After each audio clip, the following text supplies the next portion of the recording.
assume this is going to be the number of riders that are going to go in a train or the number of passengers in a train. So this is going to be for Jan, Feb, March, and so on, right? So for each year. So I assume that the rail station that we started over here is starting in this year, and I have it for a period of 5 years. Assume 5 years. So Jan, Feb, March, and again this Jan will come here, and again this Jan. So this will be December something. Okay, something like this, and we'll have the number of passengers who are riding in this train. Okay, and let me assume that it's going to follow some number. This is number of passengers.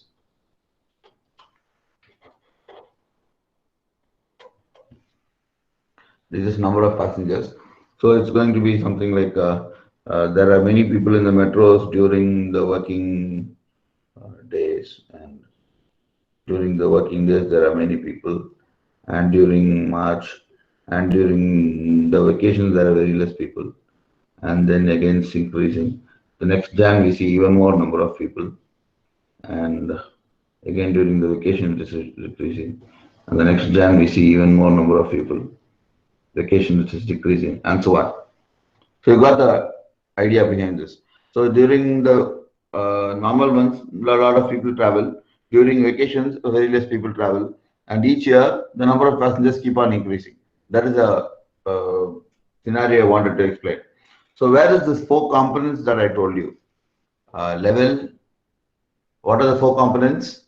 Level, trend, seasonality, and noise. Level, trend, seasonality, and noise. So the level is the average value in the series. So it is like if I try to fit a straight line to this, what will be the level of this whole series? Is somewhat like this level. So this is called the level of the series. To what level? It doesn't have like a first level, second level. It's not like that. It's generally it's called the level. What is the level of the series? Okay. So that is the level. The second thing is about trend. So the trend deals with whether it's a upward or a downward trend, or they call it as a rise or a fall. Right. So here you can say that there is a rising trend, a linear rising trend you can see over here. So this is the trend. This shows you the trend. This is the trend and this is the level. Right. And then I mentioned something regarding seasonality. What is seasonality? Repetition at regular or irregular interval, repeating short-term cycle in the series. So it can be regular season intervals or irregular intervals. So here we see some kind of seasonality like this is one kind of a seasonality, a fall in the vacation period. So this can be attributed to one kind of a seasonality.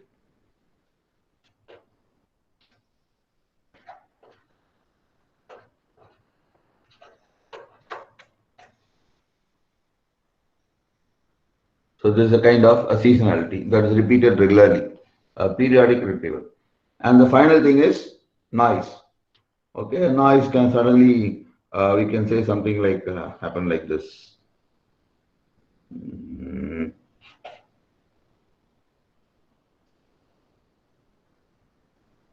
Something happened like this. Can you give me some reasons why these kind of noise come? Or something like this.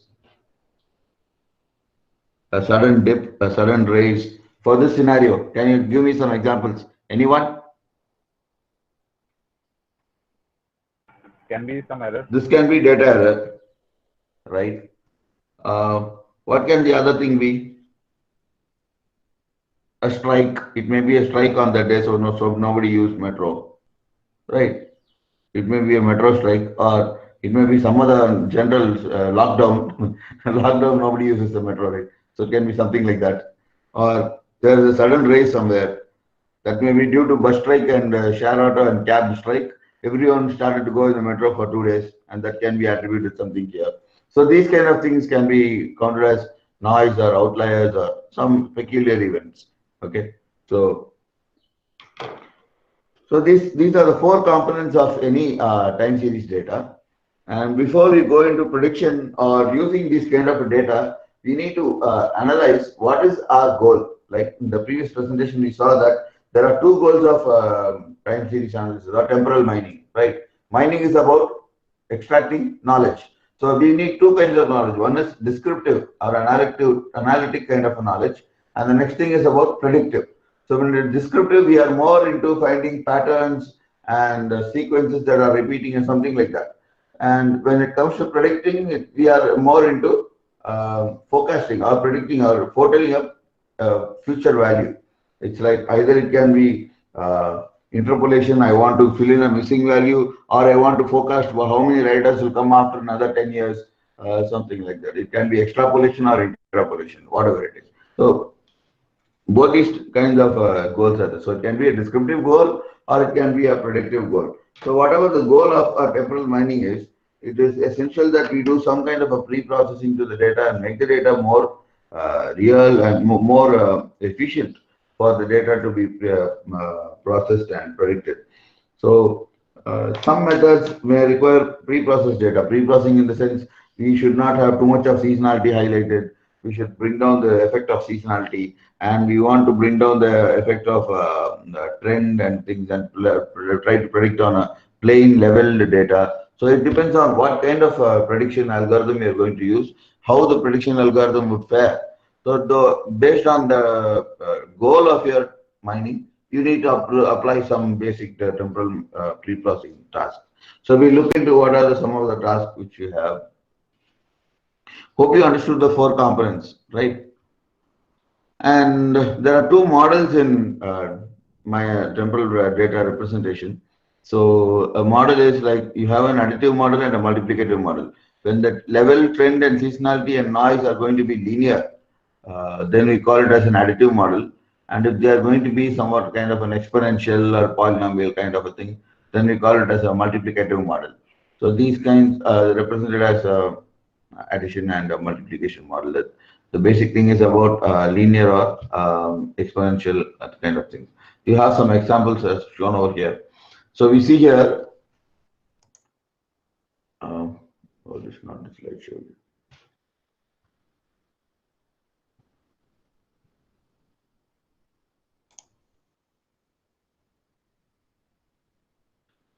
So we see here this is the actual observed timeline, and this is the trend. What is the trend?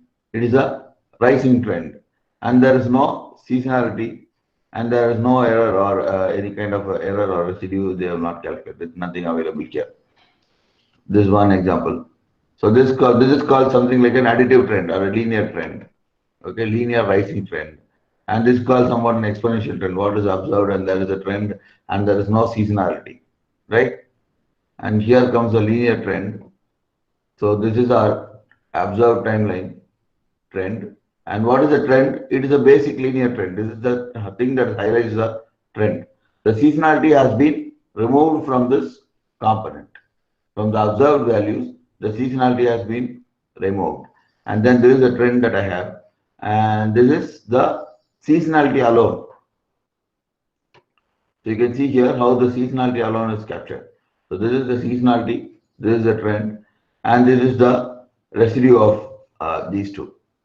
What will be the difference if it is computed between these two? This is some kind of a residue. So this is just for a pictorial example. We'll see into how to denoise, how to detrend, and all. We'll see methods for that. So these are some examples. So one of the methods used for either pre-processing or for prediction is moving averages, right? Moving averages, and the moving averages are dominantly used for two purposes. One is for pre-processing. In pre-processing, we call it, the process is called a smoothing. Smoothing is, what is smoothing? It is similar to some what kind of a normalization or regularization. So all these terms, it's like you try to put the data into some limits and make it a bit smoother. So this is similar to the process of smoothing. So moving averages is a technique that is used for either smoothing or for forecasting future patterns. So here in the moving average technique is enforced using a window, average moving average window, or it is called the moving window. It tracks the series closely and discards small variations.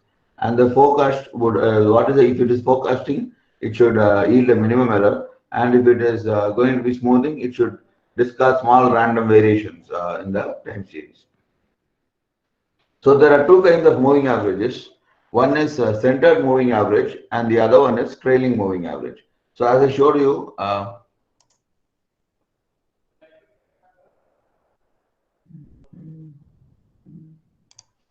so you see here, this is something similar to the time series that we saw over there. And the centered average is generally used for smoothing purposes. So if you want to find the center of this value here,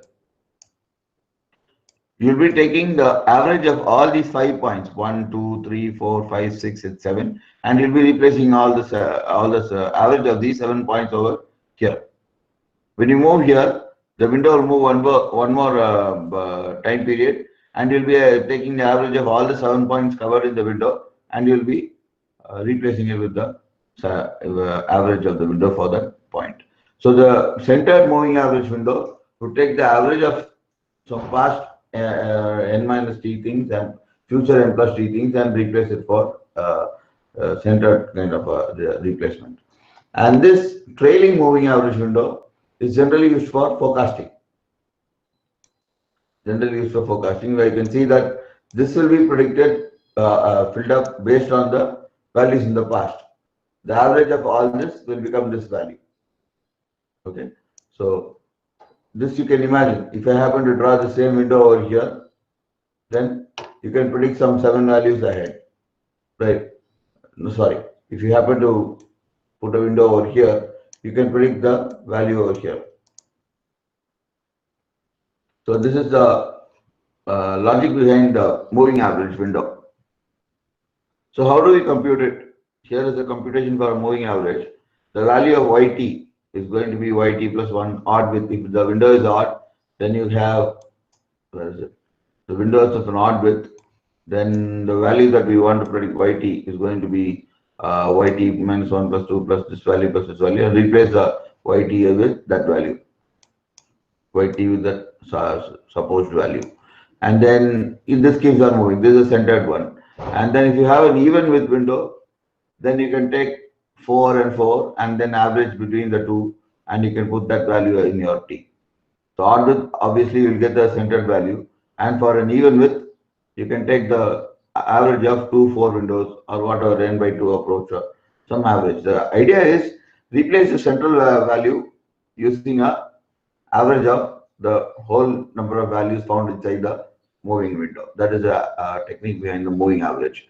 So as I told you, based on the type of window you use, you can use it either for smoothing or for prediction. Okay, so here I have discussed about the take sum average, and it is a moving average can be used for visualizing a series component, and for visualization and for highlighting or removing seasonality. So a centered window is used for here.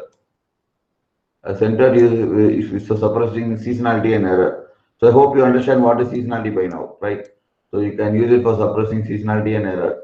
And forecasting, if you're using a forecasting window, it does not capture seasonality and error, but it can be used for prediction purposes. Okay. So I'll show you an example here.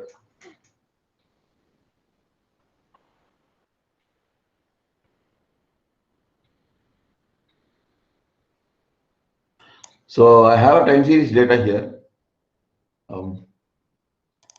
So this is the date, and this is a kind of a variable season.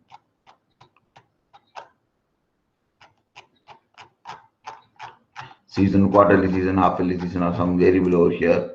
And this is the year, month, and this variable says whether it's a holiday or not, whether it's a weekday, So if it's a weekday, it's going to be put as the day of the week is going to be put. If it's a Sunday, it's a zero, and so it's a working day or not. So all these ones is a working day. So Saturday, Sundays are regular holidays, and other zeros are some government holidays or something. The weather situation, temperature and affecting temperature, humidity, wind speed. Uh, and this is actually the number of casual riders and registered riders, and these are the total count of riders. It is like it's like counting the number of motorbike riders at a stop.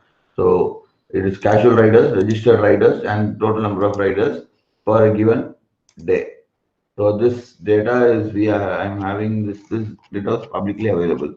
I took it last year from a website. I don't remember where I took it from. This kind of a motorcycle ridership data. You have many kinds of data like this. I don't know whether it's available for Indian things, especially for metro trains, especially in governments like Korea and US and things like that. You'll have the metro ridership data. You can search in the web also. You'll get ridership data. You'll get a lot of things like how many users are going, how many stations are there, the difference between the stations, and so many data is available. So this one kind of this motorcycle riding data.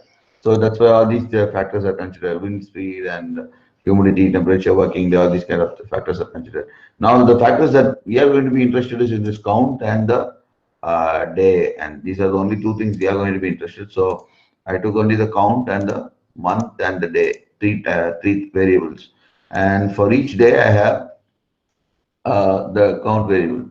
So it's for day 1, 2, 3, 4 up to 30. This will be for January, and the next thing will be for. So this not on the year 2011. I think this is for. I took it for 1 year. Yeah. So here it is for 365 days. I've taken this data, and now for this data, I have the plot over here. This blue line is the count. Able to see this? Yes. Yes, sir. Yeah. So this blue line, the trend line I have over here, the blue line is called, this is not needed. Some wrong lines. This is just a trend line. So this blue trend which I see over here is the count of the number of people who have ridden rode a motorbike during those days. And now this is the moving average. So what is this moving average doing? Moving average of a trailing window 5.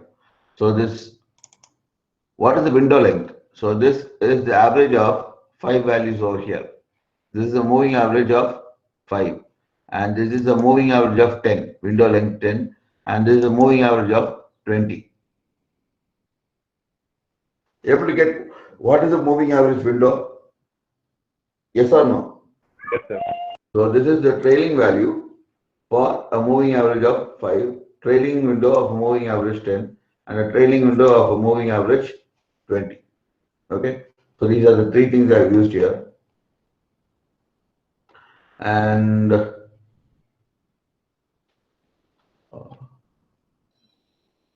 here I go.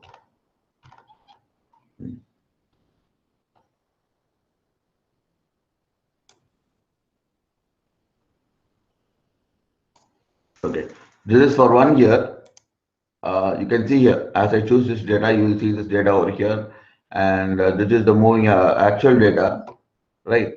And I'll zoom in. I hope it's not confusing. So this is the actual data, the second chart. And here I have the actual data again with the moving averages. So you see here, this is moving average 5, orange is moving average 5, and this black is moving average 10, and this yellow is a moving average 20. And I have the same things over here. This is the actual count. Understand this clearly. This is the actual data. This orange is moving average 5. I hope you can see my screen, right? Is my screen clear? Yes, sir. Yeah. This orange is this moving average 5. And this gray one is the moving average 10. Gray one over here. And this yellow one is the moving average 20. Window width 20. So window 5, window 10, and window 20. Right? So you can see here what has happened. What has happened here? So for this blue line, what are the components that are available? Tell me. Is there a level? Does this blue line have a level or not? Yes, sir. Yeah, any series will definitely have a level. That's fine. Does it have a trend? Season time trend. Trend, trend is an upward trend or a lower trend. Like, Upper trend. Upper trend. yeah, see here. So this is the kind of representation I gave you. So this is the level. This is the level. This is the level. You tell it as the height from the x-axis. Simple. So that can be the basic definition of a level. Height from the x-axis. So this is the level. Either the level can be here, or the level can be here, or level can be here, whatever it is. So what that is the level, the distance from the x-axis. Like the number of passengers are between 1,000 to 5,000. That is the level. The number of passengers are 10 lakhs to 20 lakhs. That's another level. So that is what is the meaning of the level. So thousands of passengers go in the metro train, or lakhs of passengers take the metro train, or hardly a few handful of passengers. That is a notion of giving the level. Okay. So then it is about the trend. Every year there are people increasing. The number of passengers is increasing every year. So that is the trend. It's a rising trend. The number of passengers are falling short every year due to increase in prices. So that is a downward trend, rise or fall, or upward or downward trend. That is the trend. A seasonality is a periodic or non-periodic repetition of some cycles. So it can be periodic or non-periodic. It can be festivals, or it can be some seasons or vacations or something like that. It can be. So that is what I wanted to show you here. So there is something related to level here, but I don't think that anything related to season is over here. Uh, all these sudden spikes may be to some events. One, two dips here, one, two dips here, one, two dips here, two dips. There may be some seasonality. I don't know what it is for. Um, so this is the kind of a ridership data. But what I want to emphasize here is what I told you. Moving average is used for as a smoothing technique. Smoothing in the sense as a pre-processing technique for normalizing the data time series. So what is this moving average does over here for us? You can see here. Okay, let's zoom into this part. Okay, so what is the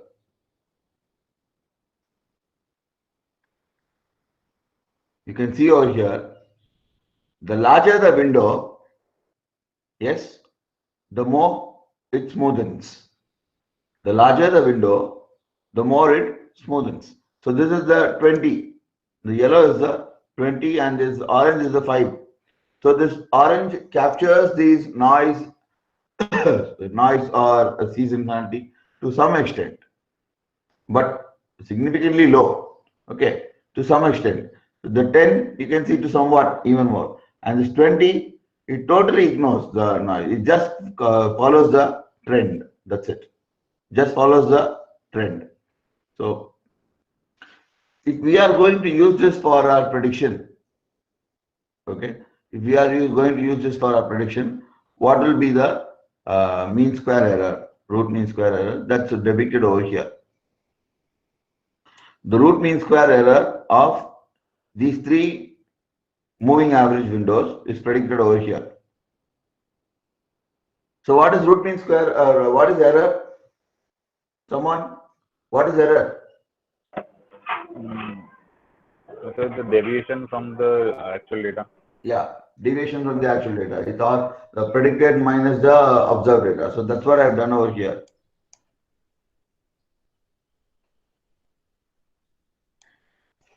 So this is the RMSE of 5, 10, and 20. And this is the actual data for that one. And this is the RMSE of 5. This is based on the window width of 5. This is based on the window width of 10. Right? So assume that this value is not available for us. Then what is this? This is a kind of a prediction, right? Based on my past 10 values, I'm averaging my 10 values and I'm predicting the 12th value, 11th value, right? Based on my previous 10, I'm predicting the 11th value. Based on my previous 10, I'm predicting my next value, so on and so forth. So you can see here.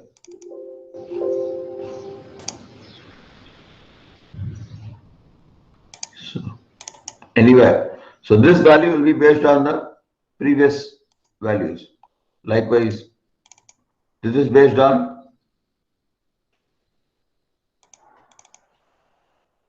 20 values.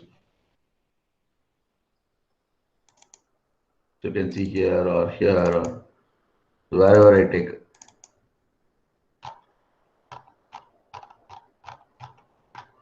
So these predicted values, I have taken the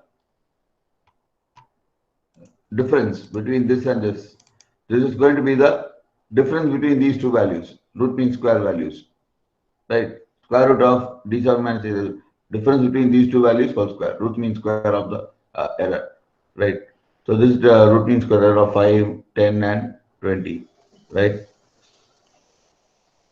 So this root mean square is what I have plotted over here. This is for, this shows you the legend. Orange is for RMSE 5, gray is for RMSE 10, and this is 20. This is the observed value. What? These three colors here are the observed value, blue is the actual value, and here I have plotted the error values of all these three things. The RMSE values of all the three values. So you can see over here, if you're going to use for prediction, then smaller the moving average window, you have a lesser root mean square error. The higher the root mean square error is more. It doesn't capture the actual values, but it tries to smoothen the actual data. So choosing the width of the window. So what is the model of the experiment here? What is the takeaway? How will you choose the width of the window for either smoothing or for prediction? That is what is the aim.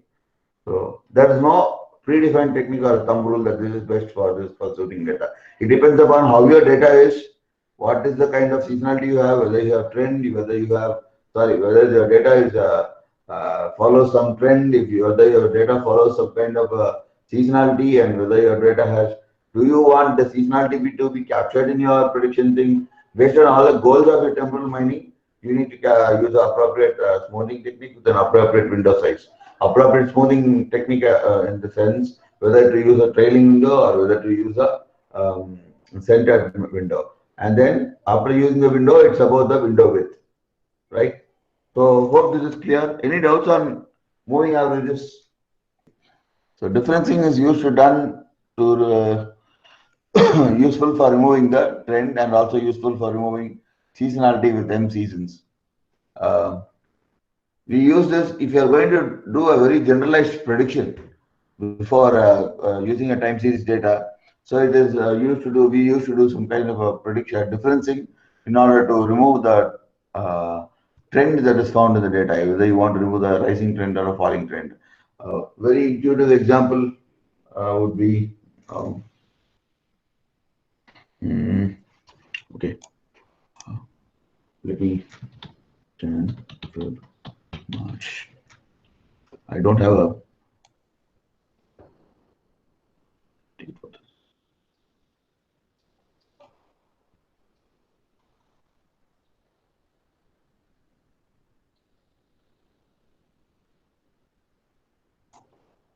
Let's assume we have 2 months data over here, and I'm going to have some.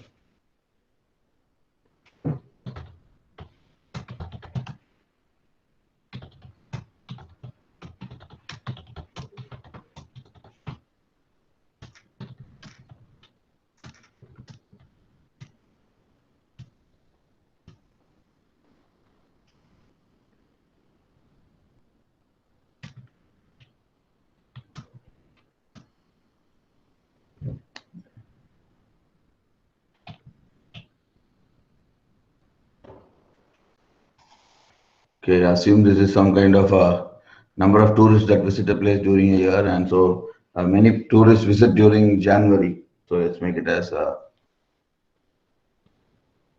and during and during February too, and during the months of July and August. Again, January the trend goes up.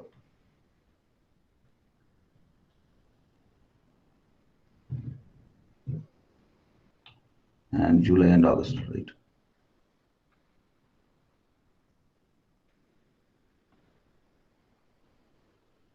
So, and it follows some kind of a rising trend. And here let me make it as, okay, let's plot this and see. It is fair.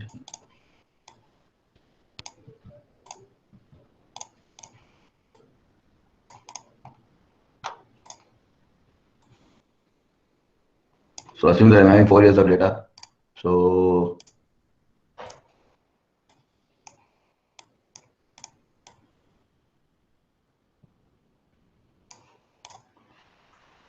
So what is the level here? Anyone? Is there a level for the series? Yes, sir. Yeah. So the level can be something attributed to 2000 or 3000. This can be the level. Is there a trend for the series? Is there a trend? Anyone? Trend? No, sir. There is no trend. Good. So there's no trend. Is there some kind of a seasonality? Yes, sir. There is. Yeah. So there is some kind of a seasonality. And so for every 2 months, like January, there is a hike. And July, August, again, the January, there is a hike. January, Feb, there is a hike. January, February, there is a hike. January, July, August, there is a hike. And so on. So there is some kind of a trend and some kind of a seasonal. There's no trend. Sorry. Yeah. There's no trend and there is some kind of a seasonality. So if I want to do some first, let me show you for trend kind of a data. Let's just have this over here. I'll do a data with some kind of a trend. So it's like, let's consider some data with a linear trend.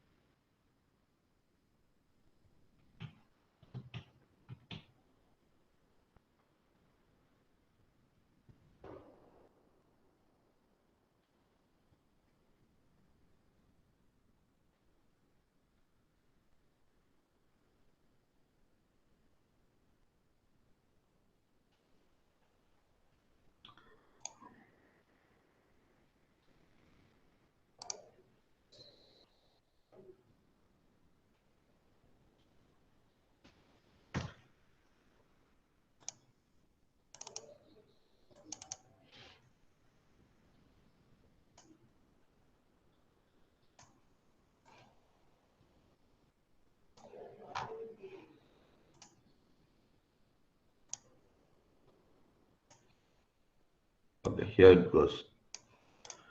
So this is the data that we generated now. Okay. Yeah. So now this data, does it have a trend? Yes, sir. Yes. Upward trend. So this has a trend. So what did we learn now? Something about differencing, right? So differencing is used to remove the trend in the data. Yes? Is that what we learned? 1 lakh differencing is used to remove the trend. So let us see how this remove. So what is 1 lakh differencing? This minus the previous one. This is lag 1.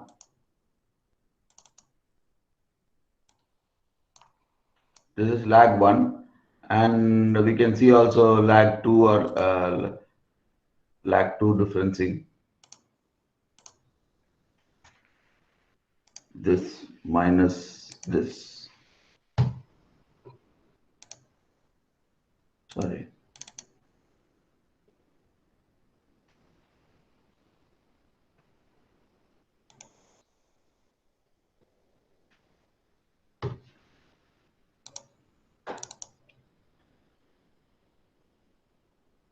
Okay. So this is the actual data. This is the lag 1 differencing, and this is lag 2 differencing. Able to follow? So,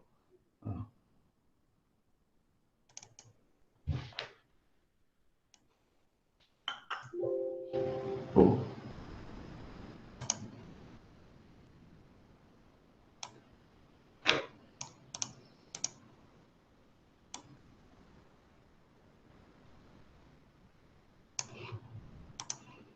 So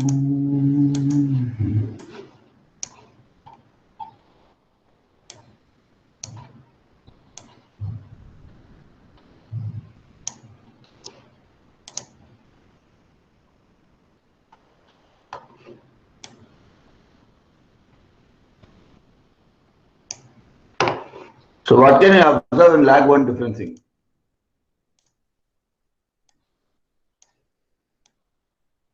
So this is lag 2 differencing. What can you observe in lag 1 and lag 2 differencing? What can you observe? Is there a trend in lag 1? No, sir. So what did you learn there? Lag 1 differencing is used for removing the trend. Lag 1 or whatever, M lag. So if you have M lag, you can use it for removing the seasonality also. What is M? Lag 1, lag M is to any number of levels. So I'll tell you, we'll come into that even more detail. Lag 1, lag 2, lag 3. So the more deeper you go, you will be able to remove the trend component and the seasonal component. And there is one more technique called double differencing. So out of what you have difference, you take a difference again. So I'll generate the data here. For example, this is lag 1 differencing, right? So differencing of this data again. Differencing of the differenced data is called double differencing. So I'll put that over here. So this is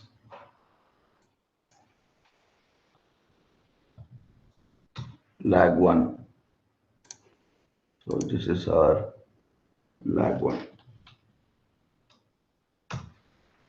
And so double differencing will be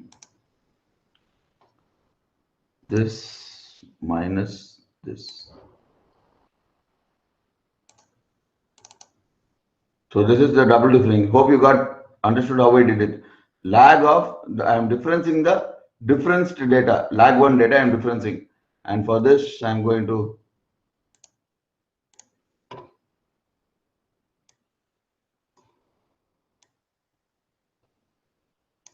since there's no seasonality over here, there's no point in applying double differencing. So if you use double differencing, you can you should be able to remove the seasonality. Since there is no seasonality in this data, I can show you only about trend. Every time series has 4 components. One is the level. So at what level it happens. So this kind of a level. Then the next one is a trend. So this shows there's an upward trend, right? Level, trend, and if there is some seasonality in the data, there is a patterns that are repeating at regular intervals or irregular intervals or regular seasonality or irregular seasonality. And the final thing is noise, some spike or some dips in the time series. So these are the 4 major components that we saw in any time series data. So we saw how to do forecasting using moving averages. And what was the moving average about? We select a window, and generally for forecasting, we select a trailing window. Trailing window in the sense we forecast the value based on the previous values in the window. So this is called a trailing window. And if you want to do some kind of a descriptive analysis, then we do it based on a centered window. Like we take a window like this and we try to do a value over here. Or for interpolation, we use this kind of a centered window. And for extrapolation, we use kind of a trailing window. These are the things that we saw in the previous class. And also we saw some techniques like differencing, like taking the difference between one value and a previous value in order to remove the seasonality component and the trend component involved in the data. So the intuition is quite simple, like you take a very simple linear progression. I'll come to this example shortly.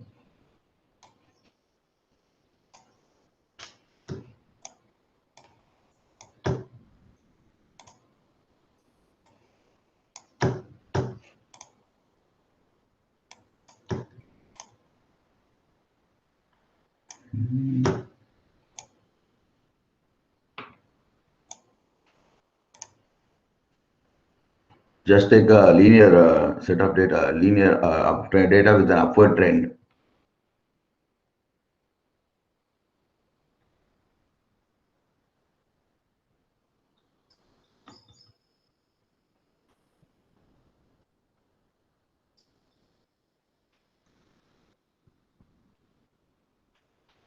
So,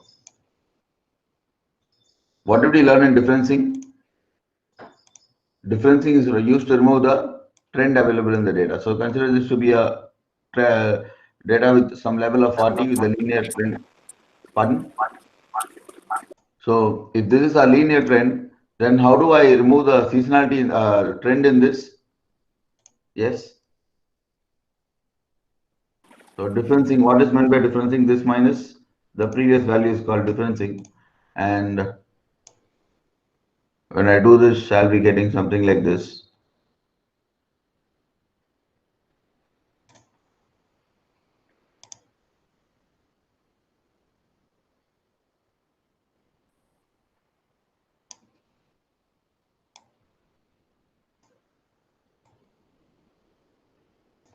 So what do I observe here?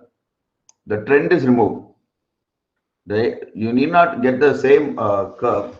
The thing is, in order to remove trend, you can use a kind of a differencing technique.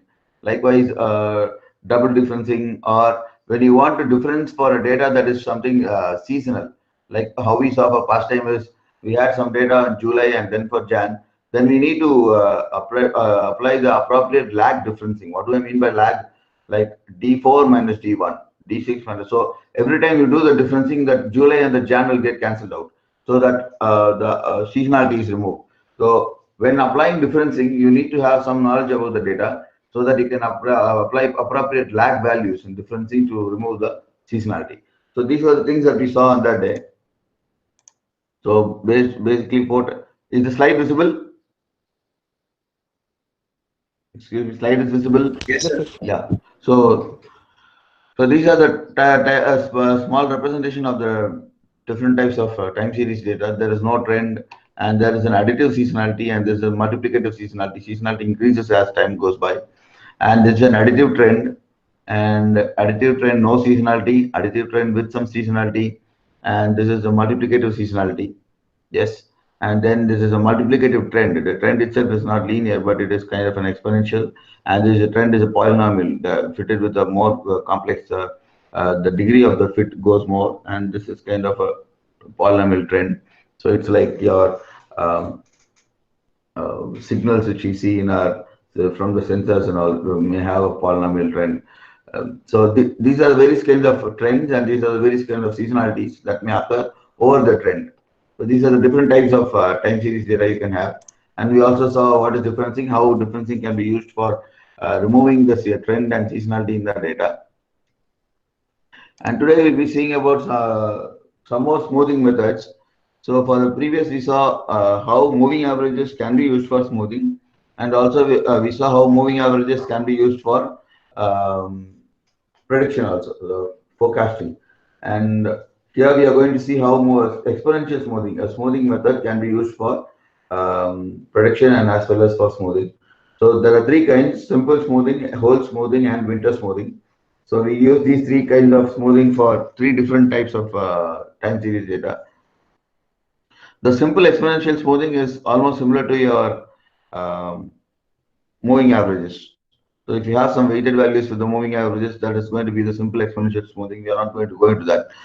We will be seeing into this method called whole exponential smoothing, where the time series has some trend and no seasonality. So no trend, no seasonality. It's like a similar normalization of scaling kind of thing. It's not much difficult. So we'll be going into this one today in detail, and there are some smoothing constants involved in this. So what is the smoothing constant? How the smoothing constant works is how much of the previous value is considered for the present value. So you see over here, this variable yt, in some books they may have it as dt, or the current value, or the demand. In some books they have represented it as a demand, dt or yt, whatever it is. In my next formula also I'll be writing it as dt. Dt is same as yt. Okay. So forecasted value depends on how much of the current value and how much of the previous values. That is what this value of A is going to tell you. A or alpha is going to tell you. That is what is the essence of the whole exponential smoothing. And why is this called exponential smoothing? Because as you see, the value of the previous values goes on decaying. Like you remember this level updating formula, each level is going to be alpha into the current value plus 1 minus alpha into the previous level, like how we saw previously, 1 minus alpha into previous level, 1 minus alpha square into previous second level, and so on. So here we see that for each level, you can generalize it to alpha into yt plus 1 minus alpha into that alpha is a smoothing constant. We'll see how to optimize this alpha, right? Okay. So for each level, you substitute this own levels equation in each and every level. For example, alpha is equal to 1 minus alpha into t. So LT minus 1 is going to be, again, for this one, LT minus 1 into LT minus 2. Hope you are able to follow this, right? Able to follow how I got this? Substitute LT in its own formula. So every time you substitute, you will be able to see that there is a decrease or exponential delay into the past. The values that are considered for updating, it's going to consider give more weightage to the recent value rather than the very past values. So the weights of the previous records have more weightage than the previous. This is intuitive, right? So like, sorry. If you have some trend like this,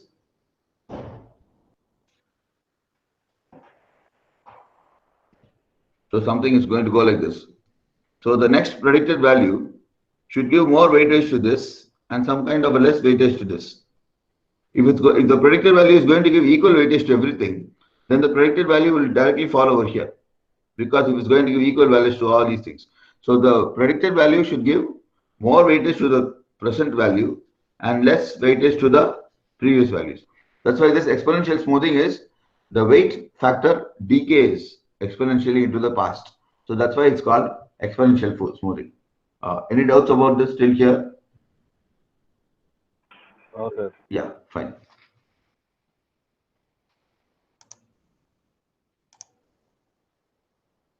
So I'll give you a minute. You can take down this formula, or you can. So this says about the level at t plus 1 is going to be alpha into yt plus 1. Last formula we saw everything with t, right? So here take it as 1 plus. So the level at t plus 1 is going to be yt, or the value at t, or the demand at t plus 1 into 1 minus alpha into the previous value. Right? Clear? And likewise the trend is going to be controlled by another variable called beta. Beta at t plus 1 is going to be t plus 1 and the trend at level t, the previous trend. These are going to be the level and trend of the time series, and this is going to be my forecasted value. My forecasted value is going to be level plus trend, right? So what is this level and trend? As I told you, again, I'm just reminding you. Sir, can you do one more time for that?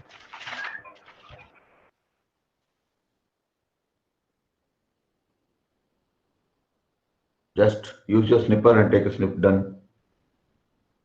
Anyway, this will be available in my Excel sheet also. I didn't find time today. Today I will type these formulas and I will incorporate it in the slides. Don't worry. Before I upload the slides, I will type these formula using math equation and I will incorporate it into the slides. Okay, right. Okay.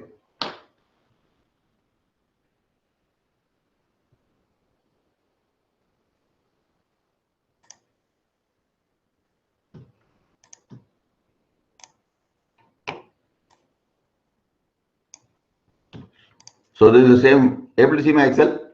Fine. Yes. This is the same formula sheet I had. Yes, sir. So let's see how this whole formula works out. So this is my demand over a period of time, and this is the time period. This can be months or days or whatever it is. So I can see. So first I need to see whether there is So this method is applicable when there is a level and trend. Holt method is applicable when there is a level and trend. When there is level, trend and seasonality, we will go for applying Holt winter method. That's the next method. So in this method, we will be having one level, level, and variable to control the level is alpha, and the variable to control the trend is beta. That is, these are for optimizing the values of the forecasted values. These are two coefficients that we'll be optimizing. And then when you go for seasonality, we'll be having one more constant called gamma. We'll see when we come to seasonality. That is called Holt winter method. So today we'll be seeing about Holt method, which has only two constants, alpha and beta, which is in your formula over here, right? So first we need to analyze whether there is a trend or not. Trend and what is the level and what is the trend of the data. So in order to that, we can just draw a scatter plot of this. So what do we observe here? There is a increasing trend. Yes, there is an increasing trend. And what will be the level of this? Anybody? Any idea? What will be the level? Around 100. Yeah, 120. 120 or 100. So how do we choose the level? So in your exams, note this very clearly. In your exams, if the level and trend, initial level and initial trend is given, you can use those values, 1. Or you can take the first value of the series to be the initial level. If nothing is given, you assume the first value of the series to be the level. And you assume the, based on the trend which you have seen, that will be the slope. Okay. You cannot assume trend as such. But the other way to do this is, I will tell you. So let this be at some side. I will come to that later. So how do I calculate level and trend is, assume there is, we fit a line of regression. So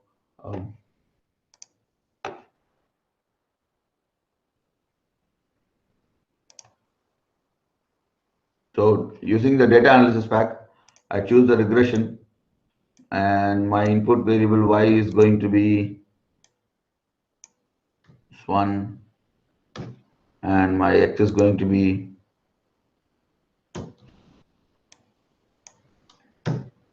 input x and y, output range, let it be the same area.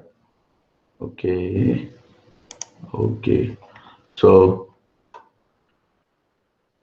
I have done a regression analysis and I fit a regression line, and this tells me the values for the regression. So what have I done here basically is, I have fit a regression line whose intercept is at 67.6 and the slope is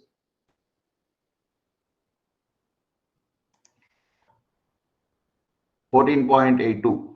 So I'm going to treat as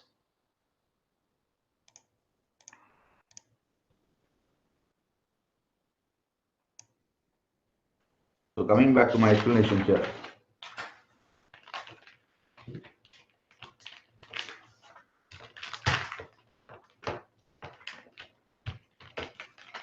So this being my data, if I'm going to fit a line of regression, what will be the equation of this line? Mx plus c. What is the c? Anyone? What is the c? Intercept. Yeah, intercept. So this will be the intercept. This is c, right?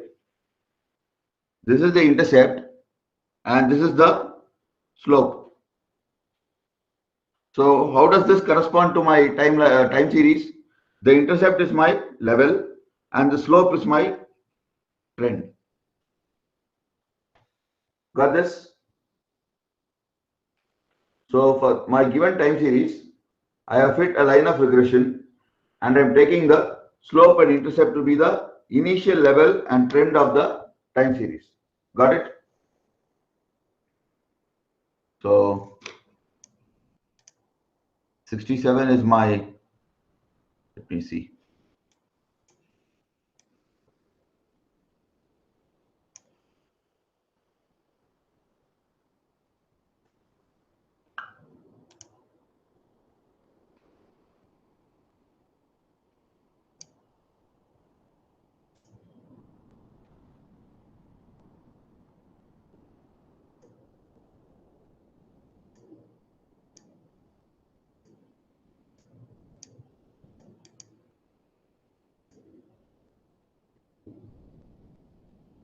So this is the trend line. I think you cannot see this now.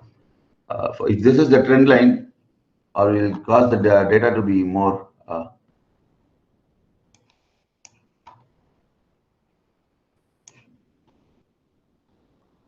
will cause the data to be more haphazard, so that 96 will become some 80, and this will become some 20, will become some 85.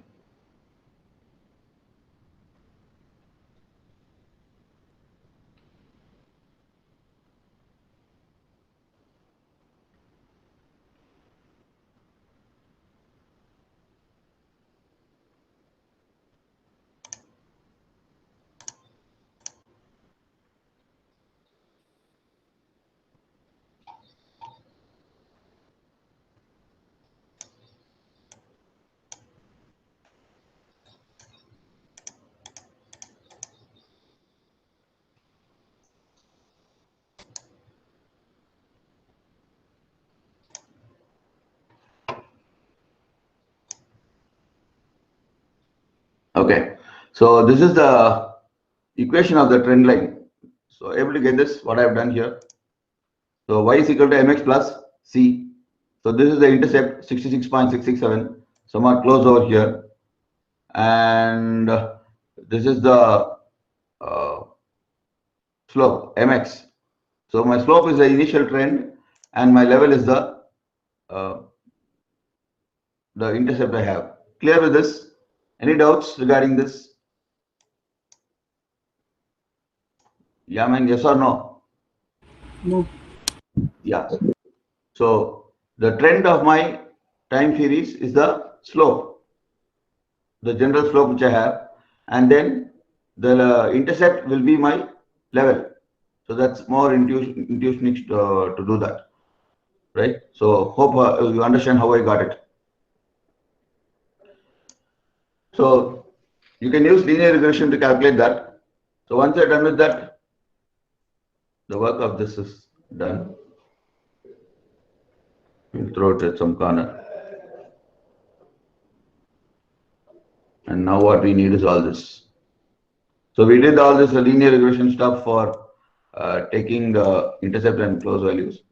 So what are the steps involved in these things is, the first thing, we need to visualize the data and check whether there is a trend and seasonality.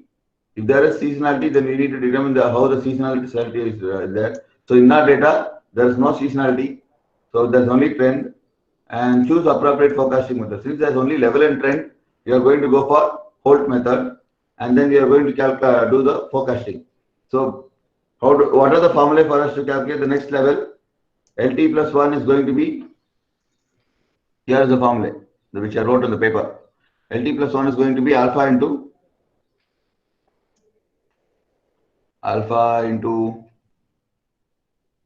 T plus 1. Just give me a moment.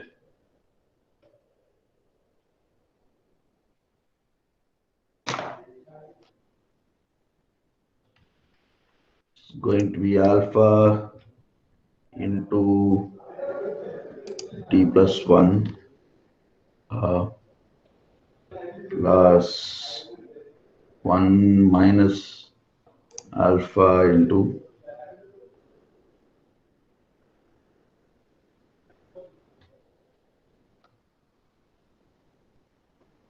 LT. Oh.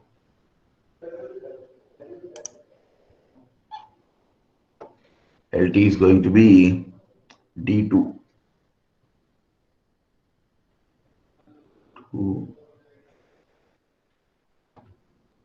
D2 plus T2. Not T2, sorry. D2 plus E2.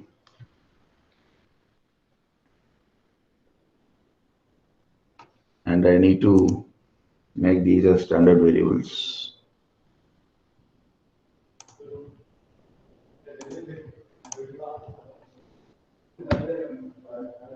So, were you able to follow how I did this? Sir, for this multi-seasonality, what is the systematic Pardon? component? Do we need to take one season for that? For multi-seasonality, in the second step, we need to take the systematic component. So, is it Yeah. the one season we need to consider for that? What is this systematic component? Systematic component is if there is seasonality, then is this seasonality periodic or non-periodic? If it is periodic, we'll take the p value. Like for example, in the previous example that we saw, the systematic component was the periodicity was 6 months. January the tourist came, July the tourist came. So the period is 6. That systematic component is needed to be analyzed. So here in our data, the current data that we have, there's nothing called systematic component here. This will be we'll having this in Yeah. our next. Yeah. Okay. Got it. Got it? So now Yeah. we have only level and trend. When we have seasonality, then we're going to say that whether the seasonality is periodic or non-periodic. That is a systematic component, right? So based on Yeah. since we have coming over here, since we have trend and no seasonality, we are going with Holt exponential method, right? This is the thing that we are seeing now, right? So we are done with the level, and likewise the trend. Trend is going to be based on equal to beta into LT plus 1 minus LT plus 1 minus beta into TT, the previous trend. So it is E2.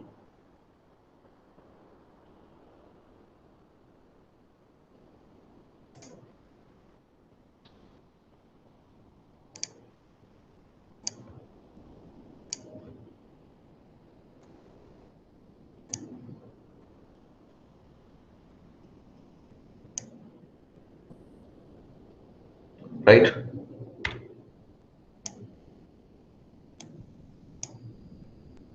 Fine. So I've got my level, I've got my trend, and now I need to do my forecast. How do I do my forecast? It is level plus trend. So this is going to equal to be this plus this.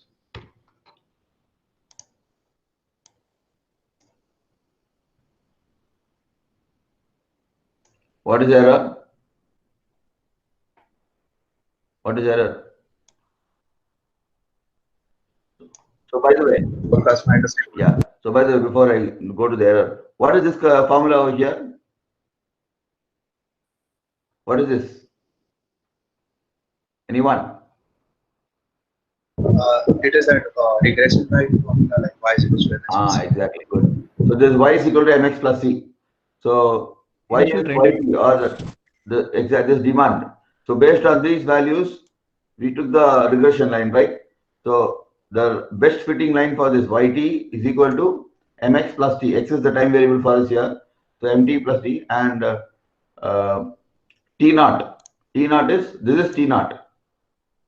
Slope trend.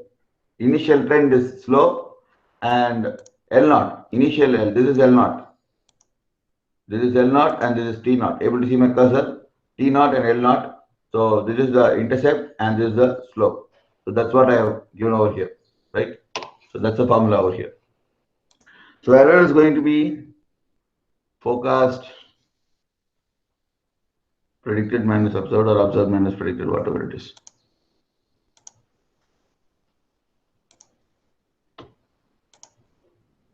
Sorry.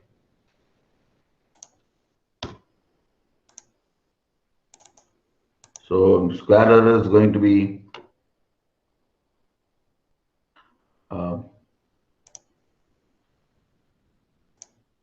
square of this, and absolute error is going to be absolute of this value, and this is going to be percentage of deviation. Oh no, it's the percentage error is going to be ft minus dt. absolute value divided by demanded. So that's, we are not going to see into that. Leave it. Okay, so we are done with error, mean square error, and all these things. Now you can see that the change alpha and beta can vary between 0 and 1. So you can say, okay, let me calculate the mean square error. This is equal to average of square error, right?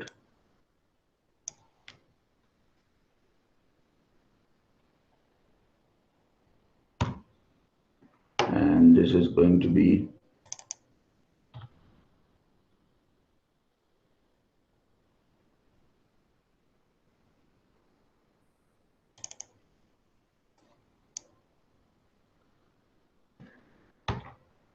whatever it is.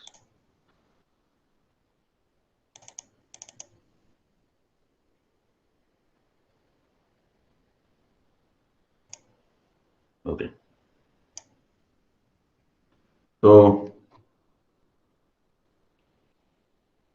So changes in alpha and beta is what you can do to minimize your mean square error.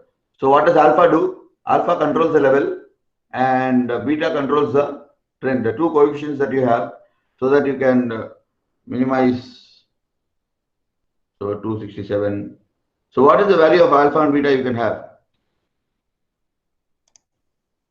How can you use genetic algorithm for optimizing this? You can take two individuals and their objective function is going to be MSE, and two individuals are going to represent alpha and beta. You can represent them as a bit of strings, or you can have it as a direct value, and you can go on changing the values using some mechanism of crossover and evolution, and see that the more better individuals remain in the population. An individual can be two 8-bit strings, or an individual can be two decimal values, alpha and beta. You can do crossover between alpha and beta because the domain and range of alpha and beta are same. Once at some point of time, if you reach a value where the MSE is lesser than the thing, you go on iteratively doing this process. What am I doing here? 0.5, 0.5. This is the value I get. Then 0.4, 0.3. This is the value I get. This iterative process I keep on doing using a GA until I come with a suitable mean square value. Yes or no? Yes, sir. So what all is linked in this? Time series, parameter tuning, and optimization. Don't think GA is just 1100, 11100 for pattern matching and string matching. No, it is not that. GA is a genetic algorithm, an optimization algorithm that iteratively improves over a set of solutions, feasible solutions. Now 0.4, 0.3 is one pair of feasible solutions. Likewise, there are so many pairs, right? So you have something called solver over here, but I don't know how far it's working. So you have this solver here.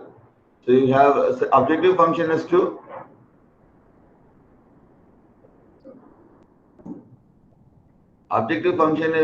sorry. What is an objective function? My objective function is to minimize my mean square error. MSc. Yeah. So I have chosen my mean square error. My objective function is to minimize my mean square error by changing what? What are my variables? These are my two variables, alpha and beta. And what are my constraints? Subject to constraints, I can add some constraints. I'll remove this and I'll show how to add. So what are my constraints? These two cells should be less than or equal to 0. So less than or equal to 1. 1. And I can add another constraint greater than 0 also. Okay, let's go with this now. So these are the options, and you have several general linear programming approach, evolutionary approach. You have much more options. You can see all this, but this is Excel is a very basic evolutionary tool. sorry, optimization tool. It is not meant for optimization. Anyway, they have some things. Solver found a solution. All conditions are satisfied. Okay. So see here, my alpha value is 0 and my beta value is 0.02. I'll copy and keep this here. So for an alpha value 0 and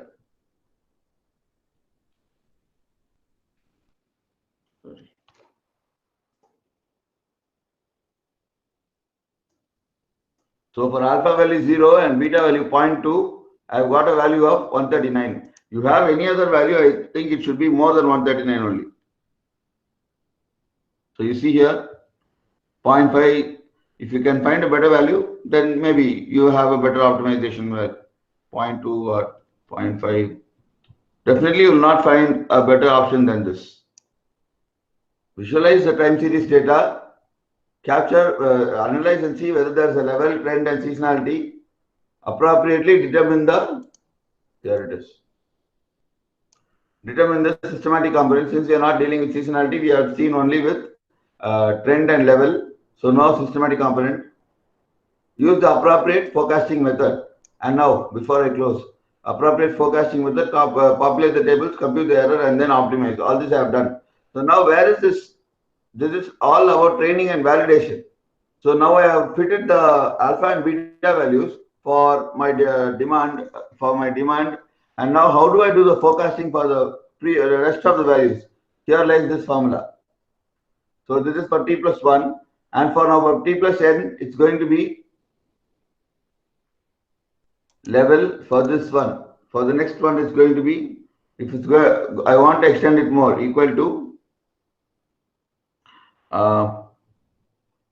level plus n into trend. So what is the n here? The step 1 into trend. So here I need to standardize these things.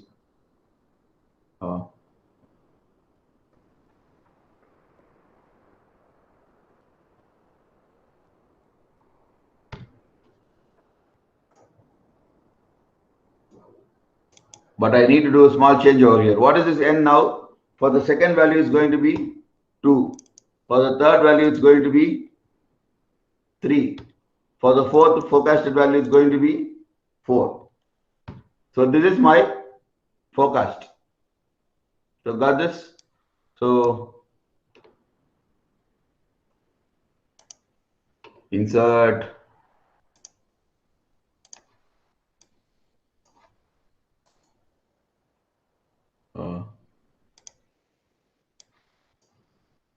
add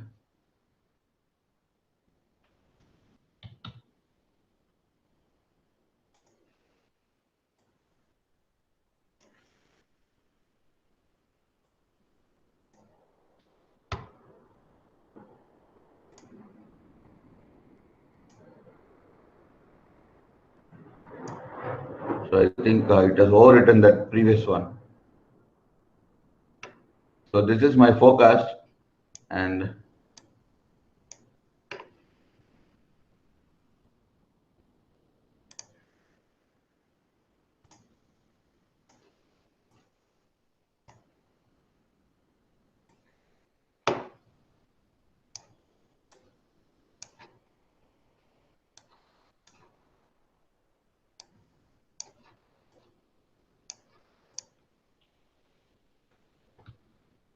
So how is this different from linear regression? Because we are basically getting a straight line, so it's the same, right? you will find the use of this when the data is like, see, this is a very simple data. So you say that it will fit to your linear regression. Only when you have more kind of a trend and seasonality with all these parameters adjusted, you will know the value of this. When you fit a regression line for this, definitely the residue is going to be more. See, this forecasted value, if this is going to be, okay, wait, let me show you the difference, how much the error will be different. Like you see for a time series data like 85,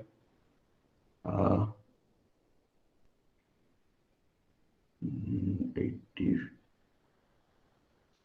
90, 20, 125.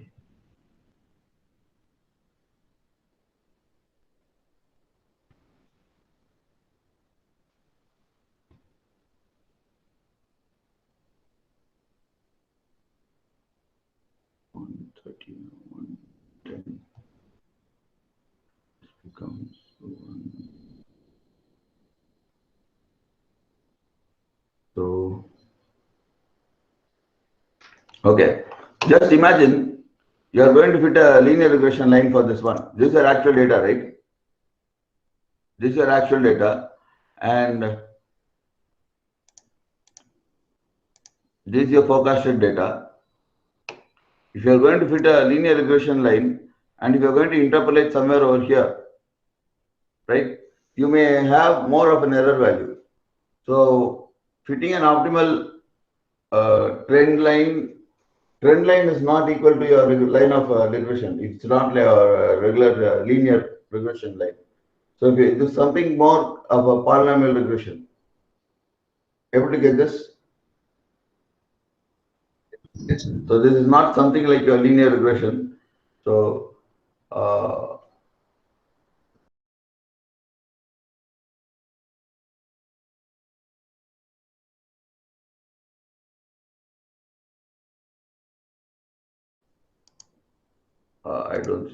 I should be able to fit the same regression line and pull out this, and then be able to see the how this value differs for this forecasted thing, and then you will be able to appreciate. This is a very simple example. So just imagine like how we had for Amtrak ridership values and those kind of time series, huge time series data. Then you will be able to appreciate the effect of these alpha, beta parameters and so on. If it's going to be a general linear kind of a data, it's going to be the same regression. But when it's as a time series, with different components of time series, how the components evolve, how do you want to model the components, then these kind of techniques will work out better. That's what I can